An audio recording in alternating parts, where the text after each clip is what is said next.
Hey, this is Liz, and you're listening to the SouthCack Syndicate Podcast. We're going to talk drag racing. We're going to talk motorcycle shop. We're going to talk real estate. We might get into some Airbnb, some state politic, government, things like that. Yeah.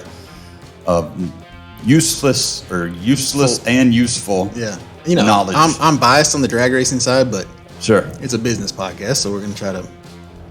Well, drag racing's a business. Well, that's true too. If You're you right. don't like You're absolutely making right. money, then drag racing is Yeah. If you like to spend it. Yeah. That's right. There's some people that make money, obviously. Yeah. Otherwise, it wouldn't stick around. Like, I guess the track's probably making money. Promoters are making money. The sponsors are probably making money selling product. Maybe. Through these Maybe. folks. Maybe. That'd be interesting. I mean, John Force is a guy I recognize from childhood, right? That's Sure. The GTX car. Was it GTX Motorola or something like that? Yeah. But today, like if you threw SouthCack Syndicate Podcast on a NASCAR, would we get a lot of traction? No pun intended. Would we get a lot of traction there? It depends on who it is. If it was somebody like a John Force who could pretty much sell anything, Maybe. Yeah, Driver personality matters. for sure. And that's Great deal. honestly, that's everything nowadays. It's how you market yourself. I actually watched something the other day. I was talking about UFC fighters, and it was like, the best fighters don't make the money. It's the ones that sell the tickets. Right. And that's everything. Well, there's a reason Danica was the driver. And To not sell- her, Danica Patrick. Yeah. and not her sister. To sell tickets. That's always the rumor mill, was that the sister was truly the better kart racer.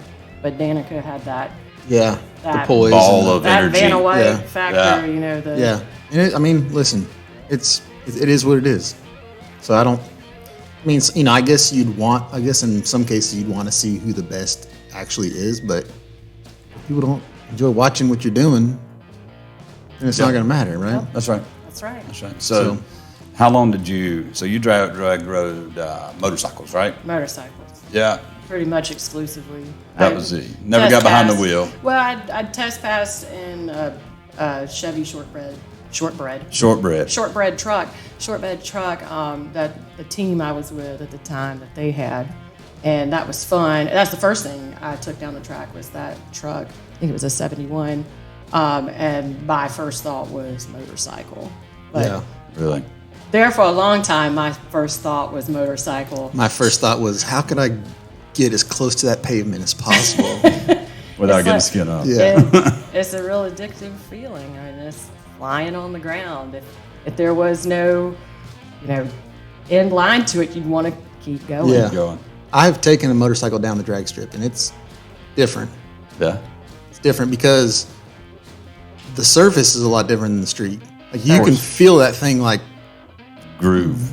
groove all and depends on a it, bunch yeah. of glue on the track. Like Right. it's a different feeling for sure. Some of the one of the tracks that we'd race at in Maryland, they prepped that track so well. It was one of Jason Miller prepped that track. His family owned that track at the time. I think they own it again now. And it was hilarious to see people come in.